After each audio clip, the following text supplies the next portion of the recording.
जय श्री राम। नमस्कार। हमारे YouTube चैनल पुरातन कथाएं में आपका हार्दिक स्वागत है। आज के इस भाग में हम आपको राजा दशरथ द्वारा किए गए पुत्र कामेष्टि यज्ञ व प्रभु श्री राम के जन्म की कथा सुनाएंगे। मित्रों, यदि आपने अभी तक हमारा YouTube चैनल सब्सक्राइब नहीं किया है तो कर लें, क्योंकि आगे आपको हमारे इस चैनल के माध्यम से बहुत सी ऐसी पौराणिक व वैदिक कथाएं सुनने को मिलेगी जो आपने संभवतः आज तक ना सुनी हो। और अब हम आज की विषय वस्तु पर आते हैं। कौशल प्रदेश, जिसकी स्थापना वैवस्वत मनु ने की थी, पवित्र सरयू नदी के तट पर स्थित सुंदर व समृद्ध नगरी अयोध्या इस प्रदेश की राजधानी है। वैवस्वत मनु के वंश में अनेक शूरवीर, प्रतापी तथा यशस्वी राजा हुए, जिनमें से राजा दशरथ भी एक थे। राजा दशरथ वेदों के मर्मज्ञ, धर्मपरायण, दयालु, रणकुशल और प्रजापालक थे। उनके राज्य में प्रजा कष्ट रहित, सत्यनिष्ठ एवं ईश्वर भक्त थी। उनके राज्य में किसी का किसी के प्रति द्वेष भाव का सर्वथा अभाव था। एक दिन दर्पण में अपने कृष्ण वर्ण केशों के मध्य एक श्वेत रंग के केश को देखकर राजा दशरथ विचार करने लगे कि अब मेरे यौवन के दिनों का अंत निकट है और अब तक मैं निःसंतान हूँ। मेरा वंश आगे कैसे बढ़ेगा तथा किसी उत्तराधिकारी के अभाव में राज्य का क्या होगा। इस प्रकार विचार करके उन्होंने पुत्र प्राप्ति के लिए पुत्र कामेष्टि यज्ञ करने का संकल्प किया। अपने कुलगुरु वशिष्ठ जी को बुलाकर उन्होंने अपना मंतव्य बताया तथा यज्ञ के उचित विधान बताने की प्रार्थना की। उनके विचार को उचित जानकर तथा युक्तियुक्त जानकर गुरु वशिष्ठ जी बोले, हे राजन, पुत्र कामेष्टि यज्ञ करने से अवश्य ही आपकी मनोकामना पूर्ण होगी। तथा वशिष्ठ ने श्रृंगी ऋषि को बुलवाया और उनसे पुत्र कामेष्टि यज्ञ संपन्न करवाया।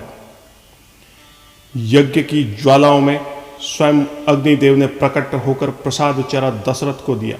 समस्त पंडितों, ब्राह्मणों, ऋषियों आदि को यथोचित धन, धान्य, गो आदि भेंट करके सादर विदा करने के साथ यज्ञ की समाप्ति हुई।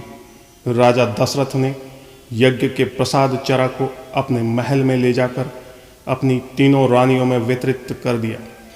प्रसाद ग्रहण करने के परिणाम स्वरूप परम पिता परमात्मा की कृपा से तीनों रानियों ने गर्भ धारण किया।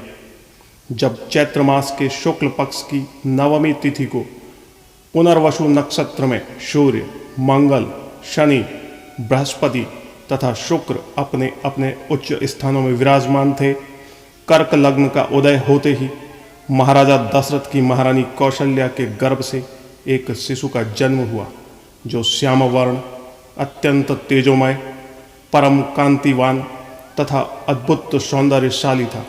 उस शिशु को देखने वाले ठगे से रह जाते थे। जब ब्रह्मा जी ने भगवान के प्रकट होने का अवसर जाना, तब समस्त देव समूह दिव्य विमानों में बैठकर निर्मल आकाश से पुष्प वृष्टि करने लगे। गंधर्वों के दल गुणों का गान करने लगे। अप्सराएं नृत्य कर रही थी। सारा ब्रह्मांड हर्ष ध्वनि से गुंजायमान हो रहा था। नाग, देवता व मुनि स्तुति कर रहे थे। तुलसी कृतमानस में इस प्रसंग पर एक सुंदर छंद है। भय प्रगट कृपाला, दीन दयाला, कौशल्या हितकारी, हर्षित महतारी, मुनि मनहारी, अद्भुत रूप विचारी, लोचन अभिरामा, तनु घन श्यामा, निज आयुध भुजचारी, भूषण बनमाला, नयन विशाला, शोभा सिंधु खरारी, कह दुई कर जोरी, अस्तुति तोरी, कही विधि करो अनंता, माया गुण ज्ञानातीत, अमाना वेद पुराण भनंता, करुणा सुख सागर, सब गुण आगर, जहि गावहि श्रुति संता, सोमम हित लागी, जन अनुरागी, भयउ प्रकट श्रीकंता। ब्रह्मांड निकाया निर्मिति माया, रोम रोम प्रतिवेद कहे। मम उर सोवासी यह उपहासी, सुनत धीर मति थिर न रहे। उपजा जब ज्ञाना प्रभु मुस्काना, चरित बहुत विद कीन चहे। कही कथा सुहाई मातु बुझाई, जहि प्रकार सुत प्रेम लहे। माता पुनि बोली सोमति डोली, तजहु तात यह रूपा। कीजे शिशु लीला अति प्रिय शीला, यह सुख परम अनूपा। सुनि बचन सुजाना रोदन ठाना, होई बालक सुर भूपा। यह चरित जे गावहि हरिपद पावहि, तेन परहि भवकूपा।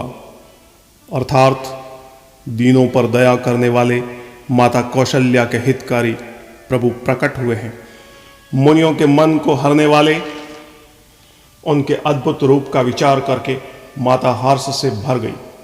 नेत्रों को आनंद देने वाला श्याम वर्ण, चारों भुजाओं में अपने खास आयुध ग्रहण किए हुए, दिव्य आभूषण, विशाल नेत्र, शोभा के सागर। दोनों हाथ जोड़कर माता कहती है, हे अनंत, मैं किस प्रकार आपकी स्तुति करूं।